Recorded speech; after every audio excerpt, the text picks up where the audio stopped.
ಎಲ್ರಿಗೂ ನಮಸ್ಕಾರ. ಇದು ಸತ್ಯ ನಂಬೋದ್ರ ನಂಬಿ ಬಿಟ್ಟರೆ ಬಿಡಿ ಕಾರ್ಯಕ್ರಮಕ್ಕೆ ಸ್ವಾಗತ ಸುಸ್ವಾಗತ. ಕೋಲ್ಕತ್ತಾದಲ್ಲಿ ನಡೆದಂಥ ಘಟನೆ, ಇದು ಒಂದು ದೊಡ್ಡ ಐ ಟಿ ಕಂಪನಿಯಲ್ಲಿ ನಡೆದಂಥ ಒಂದು ಘಟನೆ.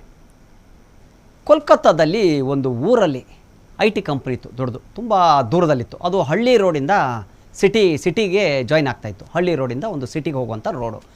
ಮಧ್ಯದಲ್ಲಿ ಒಂದು ಐ ಟಿ ಕಂಪ್ನಿ ಇತ್ತು. ಅಲ್ಲಿ ತುಂಬ ಓಡಾಡೋದು ಕಡಿಮೆ, ಜನ ಕಡಿಮೆ. ಬಟ್ ಐ ಟಿ ಕಂಪ್ನಿ ತುಂಬ ದೂರದಲ್ಲಿ ಕಟ್ಟಿದ್ರು. ಯಾಕಂದರೆ ಅಲ್ಲಿ ಒಂದು ಪ್ರಾಪರ್ಟಿ ತೊಗೊಂಡು ಐ ಟಿ ಕಂಪ್ನಿನ ದೊಡ್ಡದಾಗಿ ಕಟ್ಟಿದ್ರು. ತುಂಬ ದೊಡ್ಡದಾಗಿ ಕಟ್ಟಿರುವಂಥ ಒಂದು ಐ ಟಿ ಬಿಲ್ಡಿಂಗು, ತುಂಬ ದೊಡ್ಡದು ಕಂಪನಿ ಅದು.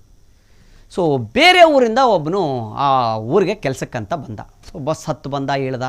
ಅಲ್ಲಿಂದ ಸ್ವಲ್ಪ ಒಂದು 2 ಕಿಲೋಮೀಟ್ರ್ ನಡಿಬೇಕು ಐ ಟಿ ಕಂಪ್ನಿಗೆ, ಆ ಆಫೀಸ್ಗೆ ಹೋಗಬೇಕು ಅಂದರೆ. ದೊಡ್ಡ ಬಿಲ್ಡಿಂಗ್ ಇತ್ತು. ಸರಿ ನಡ್ಕೊಂಡು ಹೋದ. ವಾಚ್ಮ್ಯಾನ್ ಹೊರಗಡೆ ಕೂತ್ಕೊಂಡಿದ್ದ. ಯಾರು ನೀವು ಅಂತ. ನಾನು ಇಲ್ಲಿ ಕೆಲಸ, ನನಗೆ ಅಪಾಯಿಂಟ್ಮೆಂಟ್ ಆಗಿದೆ, ಸೊ ನಾನು ಇವತ್ತಿಂದ ಇಲ್ಲಿ ಕೆಲಸ ಮಾಡಬೇಕು ಅಂತ.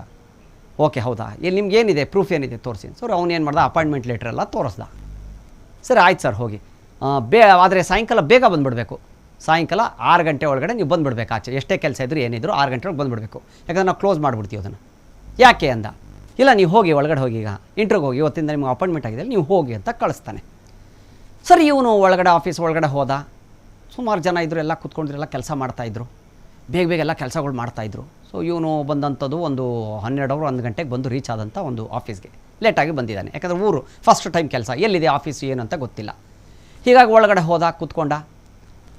ಕೆಲಸ ಎಲ್ಲ ನಡೀತಾ ಇತ್ತು. ಸೊ ಬಾಸ್ನ ಮೀಟ್ ಮಾಡ್ದೆ, ಎಲ್ಲ ಮಾಡ್ದೆ. ಸೊ ಹೇಗೆ ನೀವು ಇಲ್ಲಿ ಕೆಲಸ ಈ ಥರ ಇದೆ, ಬೇಗ ಬೇಗ ಕೆಲಸ ಮುಗಿಸ್ಕೋಬೇಕು ನೀವು ಇಲ್ಲಿ ಬೇಗ ಬೇಗ, ಯಾಕಂದರೆ ಇಲ್ಲಿ ಸಂಜೆ ಹೊತ್ತು ಮೇಲೆ ಯಾರೂ ಇರೋದಿಲ್ಲ, 6 ಗಂಟೆ ಮೇಲೆ ನಮ್ಮ ಆಫೀಸ್ ಕ್ಲೋಸ್ ಆಗಿಬಿಡುತ್ತೆ ಅಂತ. ಸರಿ, ಇದೇನಿದು, ಕೆಲವು ಕಂಪ್ನಿಗಳೆಲ್ಲ ನಾವು ಕೆಲಸ ಮಾಡಿದ್ದೀನಿ ಒಂದು 2-3 ಕಂಪ್ನಿಯಲ್ಲಿ, ಅಲ್ಲ 9-10 ಗಂಟೆವರೆಗೆಲ್ಲ ಮಾಡ್ತಾರೆ ಕೆಲಸ ಇದ್ದರೆ ಅಂತ. ಬಟ್ ಇಲ್ಲಿಲ್ಲ, ನೀವು ಯಾಕೆ ಅದೆಲ್ಲ ಮಾಡಿಬಿಟ್ಟು ಹೋಗಿ 6 ಗಂಟೆಗೆ ಮುಗಿಸ್ಕೊಂಡು ಹೊರಟುಬಿಡಿ ನೀವು ಇಲ್ಲಿಂದ ಅಂತ ಹೇಳಿಬಿಟ್ಟು ಬಾಸ್ ಅದನ್ನು ಹೇಳಿಬಿಟ್ಟು ಎಸ್ ಆಲ್ ದ ಬೆಸ್ಟ್ ಅಂತ ಹೇಳಿ ಹೊರಟುಬಿಟ್ಟ.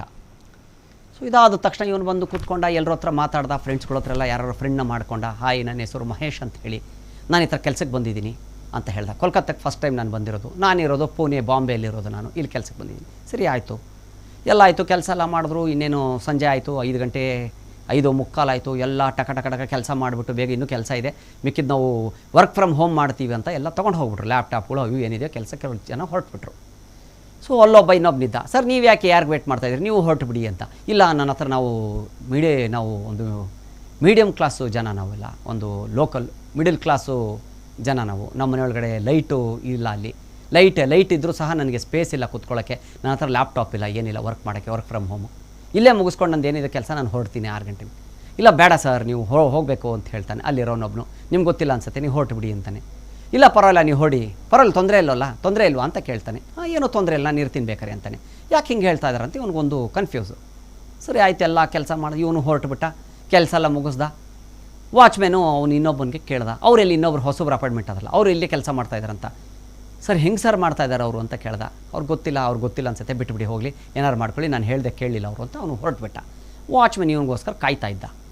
ಸರಿ 7 ಗಂಟೆ ಆಯಿತು, 7:15 ಆಯಿತು, ಅವನು ಆಚೆ ಬರಲಿಲ್ಲ. ಇವನಿಗೆ ಭಯ ಶುರು ಆಗೋಯ್ತು. ಯಾಕಂದರೆ ಇವನು ಒಂದು ಸತಿ ಅಲ್ಲಿ ಗೇಟ್ ಲಾಕ್ ಮಾಡಿಬಿಟ್ಟಂದರೆ ಮತ್ತೆ ಗೇಟ್ ತೆಗೆಯೋದಿಲ್ಲ, ಒಳಗಡೆ ಯಾರೂ ಬರೋವಾಗಿಲ್ಲ. ಇವನು ಗೇಟ್ ಹೊರಗಡೆ ಇರ್ತಾನೆ, ಗೇಟ್ ಒಳಗಡೆ ಕೂತ್ಕೊಳ್ಳೋದಿಲ್ಲ, ಕಾಂಪೌಂಡಿಂದ ಹೊರಗಡೆ ಕೂತ್ಕೊತಾನೆ. ರೋಡ್ ಸೈಡು ಬೀಗ ಹಾಕ್ಕೊಂಡು ಕೂತ್ಕೊಳ್ಳೋದು ಇವನು. ಅವ್ನು ಮನೆಗೆ ಹಾಗೆ ಹೊರಟ್ಬಿಡ್ತಾನೆ, ಒಳಗಡೆಯಿಂದ ಬೀಗ ಹಾಕಲ್ಲ ಇವನು, ಹೊರಗಡೆ ಕೂತ್ಕೊಂಡೇ ಬೀಗ ಹಾಕ್ಕೊಂಡು ಹೊರಟ್ಬಿಡೋನು. ಯಾಕಂದರೆ ಒಳಗೆ ಹೋಗೋಕ್ಕೂ ಭಯ ಇವನಿಗೆ 6 ಗಂಟೆ ಮೇಲೆ. ಏನು ಕಾರಣ ಅಂತ ಯಾರಿಗೂ ಗೊತ್ತಿಲ್ಲದ್ರು ಅಂತ ವಿಚಾರ ಹೇಳ್ತೀನಿ ಏನಾಯಿತು ಅಂತ. ಹೀಗಿದ್ದಾಗ ಇವನು 7 ಗಂಟೆ ಆಯಿತು, 7:15 ಆಯಿತು. ಒಂದು ಸ್ವಲ್ಪ ಹೊತ್ತಾದ ಮೇಲೆ ಒಂದು ಯಾವುದೋ ಮಗು ಅಳೋ ಶಬ್ದ ಕೇಳಿಸುತ್ತೆ. ಯಾವ ಮಗು ಇದು, ಎಲ್ಲ ಬಿಲ್ಡಿಂಗ್ ಎಲ್ಲ ಖಾಲಿಯಾಗಿ ಹೋಗಿದೆ, ಎಲ್ಲ ಕೆಲಸದವ್ರು ಹೋಗ್ಬಿಟ್ರಲ್ಲ, ಯಾರಾದರೂ ಮಗುಗೆ ಏನಾದ್ರು ತೊಗೊಂಬಂದಿದ್ರಾ, ಇಲ್ಲೆಲ್ಲ ವಾಚ್ಮ್ಯಾನ್ ಹೆಂಡತಿ ಮಗು ಏನಾದರೂ ಇರ್ಬೋದು ಅಂತ ಒಂದು ರೌಂಡ್ ಆ ಕಡೆ ಈ ಕಡೆ ಹೊರಗಡೆ ಬಂದು ನೋಡ್ತಾನೆ. ಮತ್ತೆ ನೋಡ್ತಾನೆ, ಆ ಕಡೆ ಎಲ್ಲೋ ಬಿಲ್ಡಿಂಗಿಂದ ಆಚೆ ಶಬ್ದ ಕೇಳಿಸುತ್ತೆ. ಏನೋ ಎಕ್ಕೋ ಹೊಡಿತಾ ಇರ್ಬೋದು, ಯಾವುದೋ ಒಂದು ಮನೆ ಇರ್ಬೋದು ದೂರದಲ್ಲಿ, ಅದರ ಶಬ್ದ ಏನಾದರೂ ಇಲ್ಲಿ ಕೇಳಿಸ್ಬೋದು, ಇಲ್ಲ ಮೇಲ್ಗಡೆ ಏನಾದರೂ ವಾಚ್ಮ್ಯಾನ್ ಮನೆ ಇರ್ಬೋದು ಅಂದ್ಕೊಂಡು ಇವನ್ನೆಲ್ಲ ಕೆಲಸ ಮುಗಿಸ್ಕೊಂಡು ಬ್ಯಾಗ್ ಹಾಕ್ಕೊಂಡು ಹೊರಟ ಹೊರಗಡೆ. ವಾಚ್ಮ್ಯಾನು ಆಶ್ಚರ್ಯಪಟ್ಟ. ಸರ್ ಒಳಗಡೆ ನೀವು ಇಲ್ಲೇ ಇದ್ದರೆ 7:45ವರೆಗೂ, ನಾವು ಹೋದ್ರಿ ಅಂತ ತಿಳ್ಕೊಂಡೆ, ನಾನೊಂದು ರೌಂಡ್ ಹೋಗಿದ್ದೆ ವಾಕ್ ಮಾಡೋಕ್ಕೆ ಅಂತ ಹೇಳ್ದ. ಕಾಫಿ ಕುಡ್ಕೊಂಬರೋಣ ಅಂತ ಹೋಗಿದ್ದೆ, ನೀವು ಇನ್ನೂ ಇಲ್ಲೇ ಇದ್ದೀರ, ನೀವು ಹೋಗಿಬಿಟ್ಟಿದ್ದೀರ ಅಂದ್ಕೊಂಡಿದ್ದೆ, ನಾನು ಗೇಟ್ ಓಪನ್ ಇಟ್ಟಿದ್ದೆ, ನೀವು ಹೋಗಲಿ ಅಂತ. ಇಲ್ಲ ಇವಾಗ ಹೋಗ್ತಿದ್ದೀನಿ. ಏನೂ ತೊಂದರೆ ಆಗಲಿಲ್ವ? ಇಲ್ಲ, ಏನು ತೊಂದರೆ ಇಲ್ಲ. ಸರಿ ಆಯಿತು, ಹೋಗ್ಬಿಟ್ಟ. ಸೊ 2ನೇ ದಿವಸ ಬಂದ, ಮತ್ತೆ ಇವನು ಸೇಮ್ ಹಾಗೆ ಇವನು ಕೆಲಸ, ಯಾಕಂದರೆ ಹೊಸದಲ್ಲಿ ಜಾಯ್ನ್ ಆಗಿದ್ದರಿಂದ ಇವ್ನಿಗೆ ಸ್ವಲ್ಪ ಕೆಲಸ ಜಾಸ್ತಿ ಕೊಟ್ಟರು. ಮತ್ತೆ ಕೂತ್ಕೊಂಡ. ಸಾಯಂಕಾಲ ಆಯಿತು, ಎಲ್ಲರೂ ಹೊರಟುಬಿಟ್ರು. ಎಲ್ಲರೂ ಬೆನ್ನು ತಟ್ಬಿಟ್ಟು ಶಬಾಷ್, ನೀನು ಧೈರ್ಯ ಜಾಸ್ತಿ ಬಿಡಪ್ಪ ಅಂದ್ಕೊಂಡು ಹೋದ್ರು. ಇವನು ಯಾಕೆ ನನಗೆ ಧೈರ್ಯ ಅಂತ ಇದ್ದಾರೆ ಇಲ್ಲಿರೋರೆಲ್ಲ, ಬೆನ್ನು ತಟ್ಟು ಯಾಕೆ ಹೋಗ್ತಾ ಇದ್ದಾರೆ ನನ್ನ ಕೆಲಸ ಮಾಡೋರಲ್ಲ ಅಂತ. ಸರಿ ಆಯಿತು, ಮತ್ತೆ 7 ಗಂಟೆ ಆಯಿತು, ಇವನು ಕೆಲಸ ಮುಗೀತು. ಮತ್ತೆ ಇವನೇನು ಮಾಡ್ದ, ಅಳೋ ಶಬ್ದ ಬಂತು. ಏನಿದು ಅಂತ ಹಿಂಗೆ ಬಂದ. ಆ ಕಡೆ ನೋಡ್ದ. ಆ ಬಿಲ್ಡಿಂಗಿಂದ ಒಂದು ಕಿಟಕಿ ಇತ್ತು, ಒಂದು ಕಿಟಕಿಯಿಂದ ಆಚೆ ಬಗ್ಗ ನೋಡ್ದ. ಅಲ್ಲೊಂದು ಹುಡುಗಿ, ಒಂದು ಕೆರೆ, ಒಂದು ಜಾಗ ಇತ್ತು, ಒಂದು ಸ್ವಿಮ್ಮಿಂಗ್ ಪೂಲ್ ಟೈಪ್ ಇತ್ತಲ್ಲಿ ಹೊರಗಡೆ ಆಫೀಸಿಂದ ಹಿಂದೆಗಡೆ ಬಾಗಿಲಲ್ಲಿ ಒಂದು ಹುಡುಗಿ ಕೂತ್ಕೊಂಡು ಅಳ್ತಾ ಇದ್ಲು. ಯಾರು ಇವಳು ಒಬ್ಳೆ ಅಳ್ತಾ ಇದ್ದಾಳಲ್ಲ, ವಾಚ್ಮೆನ್ ಮಗಳು ಹೆಂಡ್ತಿನ ಯಾರು ಇರ್ಬೋದು ಅಂತ ಕೆಳಗಿಳಿದು ಬಂದು ಹೋಗಿ ಎಕ್ಸ್ಕ್ಯೂಸ್ ಮೀ ಯಾಕೆ ಅಳ್ತಾ ಇದ್ದೀರಾ, ಏನಾಯಿತು ಅಂತ ಕೇಳ್ದ. ಅವಳು ಏನಿಲ್ಲ ಅಂತ ಹೇಳಿದ್ಲು. ಇಲ್ಲ ಪರವಾಗಿಲ್ಲ ಹೇಳಿ, ನಾನು ಬೇರೆಯವರಿಂದ ಬಂದಿದ್ದ ಅಂತ ಪರಿಚಯ ಮಾಡ್ಕೊಂಡ. ಇಬ್ಬರು ಸ್ವಲ್ಪ ಹೊತ್ತು ಕೂತ್ಕೊಂಡು ಮಾತಾಡೋಕ್ಕೆ ಶುರು ಮಾಡಿದ್ರು. ನಾನು ಪುಣೆಯಿಂದ ಬಂದಿದ್ದೀನಿ, ನಾನು ತುಂಬ ಕಷ್ಟದಲ್ಲಿರೋನು, ನನಗಿಷ್ಟು ದೂರ ಕೆಲಸ ಸಿಕ್ಕಿದೆ, ಅದಕ್ಕೆ ಬಂದಿದ್ದೀನಿ. ಬಾಂಬೆ ಎಲ್ಲ ಪ್ರಯತ್ನ ಮಾಡಿದೆ, ಪುಣೆ ಬಾಂಬೆ ಕಡೆ ಎಲ್ಲ ಹೋಗಿ ಕೆಲಸ ಹುಡುಕದೆ, ಎಲ್ಲೂ ಕೆಲಸ ಸಿಗಲಿಲ್ಲ. ಕಡೆಗೆ ಇಲ್ಲಿ ಸಿಕ್ತು, ಸಂಬಳ ಸ್ವಲ್ಪ ಜಾಸ್ತಿನೂ ಇತ್ತು, 1,000-2,000, ಅದಕ್ಕೆ ಇಲ್ಲಿ ಬಂದು ಸೇರಿಕೊಂಡೆ ನಾನು ಅಂತ. ಅವಳು ಹೌದಾ, ಓಕೆ ಓಕೆ ಅಂತ ಹೇಳಿದ್ಲು. ನಗ್ತಿದ್ಲು, ಮಾತಾಡಿದ್ಲು, ಎಲ್ಲ ಆಯಿತು. ನಗ್ನಗ್ತಾ ಮಾತಾಡಿದ್ಲು. ಅವನ ಹತ್ರ ನೀವು ಅಷ್ಟು ದೂರದಿಂದ ಬಂದಿರಲ್ಲ, ನಿಜವಾಗ್ಲೂ ಖುಷಿ ಆಯಿತು ನನಗೆ ಅಂತ ಹೇಳಿದ್ಲು. ಚೆನ್ನಾಗಿ ಮಾತಾಡ್ದ. ಸರಿ ಮಾತಾಡೋದೆಲ್ಲ ಆದಮೇಲೆ ಸರಿ ನಾನು ಹೊರಡ್ತೀನಿ ಅಂತ ಹೇಳಿ ಇವಳು ಹೊರಟ್ಲು. ನೀವು ಹೊರಟ್ಬಿಡಿ, ಈಗ ನೀವು ಹೊರಡಿ ಫಸ್ಟು ಅಂದ್ಲು. ಇಲ್ಲ ನೀವು ಹೋಗಿ, ನೀವು ಸೇಫ್ಟಿಯಾಗಿ ಹೋಗಿ ಮನೆಗೆ, ನಾನು ನೋಡ್ಕೋತೀನಿ, ನಾನು ಹಿಂದೆ ಬರ್ತೀನಿ, ಬಿಡ್ತೀನಿ ಮನೆಯವ್ರಿಗೆ ಅಂದ. ಇಲ್ಲ ಪರವಾಗಿಲ್ಲ, ನಾನು ಇಲ್ಲೇ ಇರ್ತಿಲ್ಲ, ನನಗೆ ರೂಢಿ ಇದೆ ದಿವಸ, ನೀವು ಹೊರಡಿ ಅಂದ್ಲು. ಸರಿ ಆಯಿತು. ಅವ್ನು ಸ್ವಲ್ಪ ದೂರ ಹೋಗ್ತಾ ಹೋಗ್ತಾ ಹೋಗ್ತಾ ಹಿಂದೆ ತಿರುಗಿ ನೋಡ್ದ. ಅವಳು ಅದೇ ಬಿಲ್ಡಿಂಗ್ ಕಡೆನೇ ನಡ್ಕೊಂಡು ಹೋದ್ಲು. ಎಲ್ಲಿ ಇವ್ರು IT ಕಂಪ್ನಿ ಆಫೀಸ್ ಇತ್ತಲ್ಲ ಅಲ್ಲೇ ನಡ್ಕೊಂಡು ಒಳಗಡೆ ಹೋದ್ಲು, ಆಫೀಸ್ ಒಳಗಡೆ ಹೋಗ್ಬಿಟ್ಲು. ವಾಚ್ಮೆನ್ ಮಗಳು ಹೆಂಡ್ತಿನೇ ಇರ್ಬೋದು ಅಂತ ಇವನು ತಿಳ್ಕೊಂಡ. ಸರಿ ಆಚೆ ಹೋದ. ಅಷ್ಟೊತ್ತಿಗೆ ವಾಚ್ಮೆನ್ ಹತ್ರ ಹೇಳ್ದ. ವಾಚ್ಮೆನ್ ಹತ್ರ ಕೇಳಿದ್ರು, ವಾಚ್ಮೆನ್ ಹತ್ರ ಅದೇ ಒಂದು ಹುಡುಗಿ ಹತ್ರ ಮಾತಾಡಿದೆ. ಅವನು ಕಣ್ಬಿಟ್ಟು ಆಶ್ಚರ್ಯವಾಗಿ ನೋಡ್ಬಿಟ್ಟು ಸರಿ ಸರಿ ನೀವು ಹೊರಟ್ಬಿಡಿ ಅಂತ ಅವ್ನು ಬೀಗ ಹಾಕ್ಕೊಂಡು ಹೆದರ್ಕೊಂಡು ಅವ್ನು ಏನು ಹೇಳಿದಿರೋ ಹೊರಟ್ಬಿಟ್ಟ. ಮತ್ತೆ 3ನೇ ದಿವಸ ಕೆಲಸಕ್ಕೆ ಬಂದ. ಮತ್ತೆ ಸೇಮ್ ಅದೇ ಟೈಮ್ಗೆ ಇವನು ಕೆಲಸ ಮುಗಿದಿದ್ರು ಸಹ 5 ಗಂಟೆ 6 ಗಂಟೆ ಕೆಲಸ ಮುಗಿದ್ರು ಇವನು ಹೋಗಲಿಲ್ಲ. ಇವರೆಲ್ಲ ಹೋಗಲಿ, ನಾನು ಅವಳ ಹತ್ರ ಮಾತಾಡಬೇಕು ಅಂತ ಇವ್ನು ಕಾಯ್ತಾ ಇದ್ದ. ಇಲ್ಲ ನೀವೆಲ್ಲ ಹೊರಡಿ, ನಾನು ಬರ್ತೀನಿ ಅಂತ ಹೇಳ್ದ, ಸುಳ್ಳು ಹೇಳ್ದ. ಕೆಲಸ ಮುಗಿದಿತ್ತು, ಆದರೂ ಸಹ ಇವನು ಅಲ್ಲೇ ಉಳ್ಕೊಂಡ, ಮಹೇಶ್ ಅನ್ನೋನು. ಸರಿ ಆಯಿತು, ಕೆಲಸ ಎಲ್ಲ ಮುಗಿತೆಲ್ಲ ಹೋದರು. ಇವನು ಬಂದ ಅದೇ ಜಾಗದಲ್ಲಿ ನೋಡ್ದ. ಅವಳು ಅಲ್ಲೇ ಕೂತ್ಕೊಂಡಿದ್ಲು. ಮತ್ತೆ ಹೋದ. ಹಾಯ್ ಹೇಗಿದ್ದೀರಾ, ಊಟ ಆಯ್ತಾ? ಇಲ್ಲ ನಂದು ಇನ್ನೂ ಲೇಟ್ ಊಟ, ಹಾಗೀಗೆಲ್ಲ ಅಂತ ಹೇಳಿದ್ಲು ಅವಳು. ಸರಿ ಏನಿದು ಹಿಂಗೆ ಇದೆಯಲ್ಲ, ಇವಳು ಊಟ ಮಾಡಿಲ್ಲ, ಬನ್ನಿ ಆಚೆಲ್ಲಾದ್ರೂ ಹೋಗೋಣ, ಊಟಕ್ಕೆ ಕರ್ಕೊಂಡು ಹೋಗ್ತೀನಿ ಬನ್ನಿ ಅಂದ. ಇಲ್ಲ ಬೇಡ ನೀವು ಹೊರಡಿ, ನೀವು ಊಟ ಮಾಡ್ಕೊಳ್ಳಿ. ಸರಿ ಮತ್ತೆ ಮಾತುಕತೆ ಆಯ್ತು, ಎಲ್ಲ ಆಯಿತು. ಅಲ್ಲಿದ್ದ ವಾಚ್ಮೆನ್ ಏನು ಮಾಡ್ದ, ಇವನು ದೇಲಿ ಇವನು ಯಾಕೆ ಇವ್ನು ಹಿಂಗೆ ಮಾಡ್ತಾನೆ ಅಂತ ಇವನು ಬಂದು ಬಗ್ಗೆ ನೋಡ್ದ. ಇವನಿಗೆ ದೂರದಲ್ಲಿ ನೋಡ್ದ, ಅವನು ಮಾತಾಡ್ಕೊಂಡು ಕೂತ್ಕೊಂಡಿದ್ದ. ಸರಿ ಆಯಿತು, ಇವನು ಸರಿ ಆಯ್ತು ನಾನು ಹೋಗ್ತೀನಿ ಅಂತ ಅವಳು ಮಾಮೂಲಿ ಹೇಳೋ ಥರ ಹೇಳಿಬಿಟ್ಟು ಮತ್ತೆ ಇವತ್ತವಳು ಬೇರೆ ದಾರಿಯಿಂದ ಆಫೀಸ್ ಒಳಗಡೆ ಹೋದ್ಲು. ಇವನು ಅದನ್ನು ನೋಡ್ದ.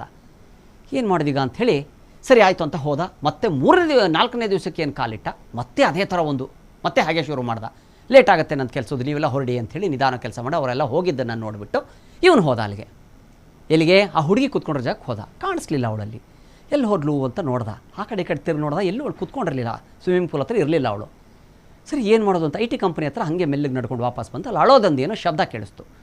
ಓಹೋ ಅಂಥೇಳಿ ಮಾಡಿ ಮೇಲೆ ಹತ್ತಿ ಹೋದ. ನಡ್ಕೊಂಡು ಹೋದ. ಎಲ್ಲಿದ್ದೀರಾ ನೀವು ಅಂತ ಹುಡ್ಕೊಂಡೋದ. ಅವಳ ಹೆಸರು ಮೀನಾ ಇತ್ತು. ಮೀನಾ ಎಲ್ಲಿದೆಯಾ ನೀನು, ಎಲ್ಲಿದೆ ಅಂತ ಹುಡ್ಕೊಂಡೋದ. ಒಂದು ಜಾಗದಲ್ಲಿ ಕೂತ್ಕೊಂಡು ಅಳ್ತಾ ಇದ್ಲು. ಯಾಕೆ ಅಂದ. ನೀನು ಯಾಕೆ ಇಲ್ಲಿ ಕೂತ್ಕೊಂಡಿದ್ಯಾ ಅಂದ. ಆವಾಗ ಅವಳು ಹೇಳಿದ್ಲು, ಇಲ್ಲ ನಾನು ಇಲ್ಲೇ ಇದ್ದೀನಿ, ಸುಮಾರು ವರ್ಷದಿಂದ ನಾನು ಇಲ್ಲೇ ಇದ್ದೀನಿ ಅಂತ ಹೇಳ್ದ. ನೀನು ಯಾಕೆ ಯಾರ ಹತ್ರ ಮಾತಾಡಿಲ್ಲ, ನೀನು ಯಾವತ್ತಿಲ್ಲಿ ಕಾಣಿಸೋದೇ ಇಲ್ವಲ್ಲ ಅಂತ. ಇಲ್ಲ ನನಗೆ ಯಾರೂ ಇಷ್ಟ ಆಗಲ್ಲ, ಅದೇನೋ ಗೊತ್ತಿಲ್ಲ, ನೀವು ನಂಗೆ ತುಂಬ ಇಷ್ಟ ಆಗಿದ್ದೀರಾ, ನೀವು ನನ್ನ ಜೊತೆ ಇರ್ತೀರಾ ಅಂತ ಕೇಳ್ತಾಳೆ. ಮದುವೆ ಆಗಿದೆಯಾ? ಇಲ್ಲ ನನಗೆ ಮದುವೆ ಆಗಿಲ್ಲ. ನೀವು ನನ್ನ ಜೊತೆ ಯಾಕೆ ಇರಬಾರ್ದು, ನನ್ನ ಜೊತೆನೇ ಇದ್ದುಬಿಡಿ ನೀವು, ನನಗೂ ಯಾರೂ ಇಲ್ಲ, ಒಬ್ಬಳೇ ಒಂಟಿಯಾಗಿ ಬೇಜಾರಾಗಿದೆ ನನಗಿಲ್ಲಿ ಅಂದ್ಲು. ಒಂಟಿಯಾಗಿನಾ? ಯಾಕೆ ಒಂಟಿಯಾಗಿ ಹಾಕಿದೆ? ನಿಮ್ಮ ತಂದೆ ತಾಯಿ ಎಲ್ಲಿದ್ದಾರೆ? ಯಾರೂ ಇಲ್ಲ ನನಗೆ, ಅವರೆಲ್ಲ ಎಲ್ಲಿದ್ದಾರೆ ಏನಂತ ನನಗೆ ಗೊತ್ತಿಲ್ಲ, ನಾನು ಒಂಟಿಯಾಗಿದ್ದೀನಿ ಇಲ್ಲಿ. ಯಾಕೆ ಅಂತ ಕೇಳ್ತಾನೆ. ಆವಾಗ ಅವಳು ಹೇಳ್ತಾಳೆ, ನಾನು ಆ್ಯಕ್ಚುಲಿ ನಿಜ ಹೇಳಬೇಕಂದ್ರೆ ನಾನು ಸತ್ತೋಗಿದ್ದೀನಿ, ನೀವು ನನ್ನ ಆತ್ಮದ ಜೊತೆ ಮಾತಾಡ್ತಾ ಇದ್ದೀರಾ ಅಂತ ಹೇಳಿಬಿಟ್ಟು ಅವಳು ಕಾಲುಗಳು ಹಾಗೆ ಹಿಂದೆ ತಿರುಗಿಬಿಡ್ತವೆ. ಹೆದರ್ಕೊಂಡ್ಬಿಡ್ತಾನೆ ಇವನು, ಬೇವತ್ತು ಬಿಡ್ತಾನೆ. ಯಾಕೆ ಅಂತ ಕೇಳ್ತಾಳೆ. ಹೆದರಬೇಡಿ ಅಂತ ನಾನು ಮೊದಲೇ ಹೇಳಿದ್ನಲ್ಲ ನಿಮಗೆ, ನೀವು ನನ್ನ ಜೊತೆ ಇರ್ರಿ. ನೀವು ಏನು ಮಾಡ್ತೀರಂದರೆ ಆ ಕಿಟಕಿ ಇದೆಯಲ್ಲ, ನೀವು ಕಿಟಕಿಯಿಂದ ಎಲ್ಲಿ ಬಗ್ಗಿ ನೋಡಿದ್ರಲ್ಲ ಮೊನ್ನೆ ನಾನು ಎಲ್ಲಿ ಕೂತ್ಕೊಂಡಿದ್ದೀನಿ ಅಂತ, ಅಲ್ಲಿಂದ ನೀವು ಬಿದ್ದು ಆತ್ಮಹತ್ಯೆ ಮಾಡ್ಕೊಂಬಿಡಿ. ನಾನು ಇಲ್ಲಿಂದನೇ ಬಿದ್ದು, ನಾನು ತುಂಬ ಕಷ್ಟದಲ್ಲಿದ್ದವಳು, ತುಂಬ ಕಷ್ಟ ಆಯಿತು, ಸಾಲ ಕೆಲ ಮಾಡ್ಕೊಂಬಿಟ್ಟಿದ್ದೆ ನಾನು, ಅದಕ್ಕೆ ನಮ್ಮ ತಂದೆ ತಾಯಿ ಎಲ್ಲ ಆತ್ಮಹತ್ಯೆ ಮಾಡ್ಕೊಂಬಿಟ್ರು. ನಾನು ಇಲ್ಲಿ ಬಂದು ಆಫೀಸಿಗೆ ಬಂದು ಆತ್ಮಹತ್ಯೆ ಮಾಡ್ಕೊಂಡಿದ್ದೆ, ಅದೇ ಕಿಟಕಿಯಿಂದ ಹಾರಿ ಸತ್ತೋಗಿದ್ದೆ. ನೀವೆಲ್ಲಿ ನೋಡಿದ್ರಲ್ಲ ಮೊನ್ನೆ ನನಗೆ ಮೇಲ್ಗಡೆ ಕಿಟಕಿಯಿಂದ ನಾನು ಎಲ್ಲಿದ್ದೀನಿ ಅಂತ, ಅದೇ ಜಾಗದಿಂದ ಸತ್ತಿದ್ದೀನಿ, ನೀವು ಸತ್ತೋಗ್ಬಿಡಿ ಕಿಟಕಿಯಿಂದ ಹಾರಿ ಅಂತ ಹೇಳ್ತಾಳೆ. ನನ್ನ ಜೊತೆ ಇರ್ಬೋದು, ನಾವು ಇಬ್ಬರು ಹೋಗಿ ಮಾತಾಡ್ಕೊಂಡು ಆರಾಮಾಗಿ ಓಡಾಡ್ಕೊಂಡಿರ್ಬೋದು, ಸ್ವಿಮ್ಮಿಂಗ್ ಪೂಲು ಇಲ್ಲಿ ಇದೆಲ್ಲ ನಮ್ಮದೇ ಆಗ್ಬಿಡುತ್ತೆ ಜಾಗ ಅಂತಾಳೆ. ಹೆದರ್ಕೊಂಡು ಎದ್ದು ಬಿದ್ದು ಕೆಳಗಡೆಯಿಂದ ಮೆಟ್ಲು ಓಡಿ ಬರ್ತಾನೆ. ವಾಚ್ಮ್ಯಾನ್ಗೆ ಹೇಳ್ತಾನೆ, ಯಾಕೆ ಸರ್ ಏನಾಯಿತು ಅಂತಾನೆ. ಇಲ್ಲ ನನಗೆ ಈ ಥರ ಆಯಿತು ಅಂತ, ನನಗೆ ಗೊತ್ತಿತ್ತು ಸರ್, ಅದಕ್ಕೆ ನಿಮ್ಗೆ ನಾನು ಇಲ್ಲಿ ಇರಬೇಡ ಅಂತ ಹೇಳಿದ್ದೆ. ಮೊನ್ನೆ ನೀವು ಸ್ವಿಮ್ಮಿಂಗ್ ಪೂಲ್ ಹತ್ರ ಕೂತ್ಕೊಂಡು ಮಾತಾಡ್ಬೇಕಾದ್ರೆ ನೀನು ನಾನು ನೋಡ್ದಲ್ಲ ಅಂತಾನೆ. ಹೌದು ಸರ್, ನೀವು ಕಾಣಿಸಿದ್ರೆ ಆದರೆ ಅವಳು ನನ್ನ ಕಣ್ಣಿಗೆ ಕಾಣಿಸಿಲ್ಲ, ನನಗೆ ಗೊತ್ತಾಯಿತು, ಅದಕ್ಕೆ ನೀವು ಹೊರಟ್ಬಿಡಿ ನಾನು ಹೋಗ್ತೀನಿ ಅಂತ ಹೋಗ್ಬಿಟ್ಟು ನೀವು ಒಬ್ಬರೇ ಕೂತ್ಕೊಂಡು ಮಾತಾಡ್ತಾ ಇದ್ರಿ, ನಿಮ್ಮ ಜೊತೆ ಯಾರು ಕೂತ್ಕೊಂಡು ಮಾತಾಡೋದು ನನಗೆ ಕಾಣಿಸಿಲ್ಲ, ನಿಮ್ಗೆ ಕಾಣಿಸ್ತಾ ಇದ್ದಾಳೆ ಅಂದರೆ ನಿಮ್ಮ ಮೇಲೆ ಪ್ರೀತಿಯಾಗಿದೆ, ಹಾಗಾದ್ರೆ ನೀವು ಸಾಯೋದು ಗ್ಯಾರಂಟಿ ಇಲ್ಲಿ ಅಂತ ಹೇಳ್ತಾನೆ. ಒಬ್ಳು ಹಿಂಗೆ ಒಬ್ಬನು ಸತ್ತೋಗಿದ್ದ ಆಲ್ರೆಡಿ, ಅವಳನ್ನ ಕರ್ಕೊಂಡ್ಬಿಟ್ಟಿದ್ದಾಳೆ ಅಂತ ಹೇಳ್ಬಿಡ್ತಾನೆ. ಸೊ ಇಷ್ಟಕ್ಕೆ ಇದು ಗೊತ್ತಾದ ಮೇಲೆ ಇನ್ನವನು ಕೆಲಸ ಮಾಡ್ತಾನಲ್ಲಿ, ಖಂಡಿತ ಮಾಡೋದಿಲ್ಲ. ಎಸ್, ಇದು ಸತ್ಯ, ನಂಬಿದ್ರೆ ನಂಬಿ, ಬಿಟ್ಟರೆ ಬಿಡಿ. ಇದು ಕೋಲ್ಕತ್ತಾದಲ್ಲಿ ನಡೆದಂಥ ಒಂದು ಘಟನೆ. ಸೊ ಅವಳು ಕೂಡ ಆತ್ಮಹತ್ಯೆ ಮಾಡ್ಕೊಂಡಿದ್ಲು. ಸೊ ಹೀಗಾಗಿ ಟೈಮ್ಗೆ ಬಂದು ಹಿಂಗೆ ಹೋಗ್ತಾಯಿದ್ರು. ಸೊ ಈಗ ಅವನು ಏನು ಮಾಡ್ತಾನೆ, ಹೆದರ್ಕೊಂಡು ಹೋದವನು ಆಫೀಸಿಗೆ ಬರೋಕ್ಕೆ ಹೆದರ್ಕೊಂಡ್ಬಿಡ್ತಾನೆ. ಆಫೀಸಿಗೆ ಬರೋಕ್ಕೆ ಹೆದರ್ತಿದ್ದಂಥವ್ನು. ಆಮೇಲೆ ಅವರು ಹೆಂಗೆ ಹೋಗ್ತಾಯಿದ್ರು, 5 ಗಂಟೆ 6 ಗಂಟೆ ಮುಗಿಸ್ಕೊಂಡು ಅವನು ಹಾಗೆ ಹೋಗೋಕ್ಕೆ ಶುರು ಮಾಡಿದಂತೆ. ಎಲ್ಲರೂ ಅವ್ರಿಗಿಂತ ಮುಂಚೆನೇ ಕೆಲಸ ಮುಗಿಸ್ಕೊಂಡು ಹೋಗೋಕ್ಕೆ ಸ್ಟಾರ್ಟ್ ಮಾಡಿಬಿಟ್ಟ ಹೆದರ್ಕೊಂಡು. ಸೊ ಇದು ಕಲ್ಕತ್ತಾದಲ್ಲಿ ನಡೆದಂಥ ಒಂದು ಘಟನೆ. ಇದು ಸತ್ಯ, ನಂಬೋದ್ರ ನಂಬಿ, ಬಿಟ್ಟರೆ ಬಿಡಿ. ಹೀಗೆ ಇನ್ನೂ ಒಂದು ಹಲವಾರು ಸತ್ಯ ಘಟನೆಗಳ ಕಥೆ ನಾನು ನಿಮ್ಮ ಮುಂದೆ ತೊಗೊಂಬರ್ತೀನಿ. ಇವತ್ತು ಯಾರ್ಯಾರು ನೋಡಿದ್ರು ಎಲ್ರಿಗೂ ಧನ್ಯವಾದಗಳು.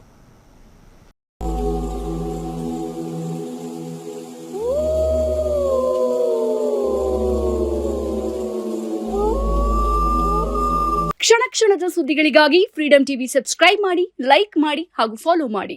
ಹೊಸ ಸುದ್ದಿಗಳ ನೋಟಿಫಿಕೇಶನ್ಗಾಗಿ ಬೆಲ್ ಐಕಾನ್ ಮೇಲೆ ಕ್ಲಿಕ್ ಮಾಡಿ.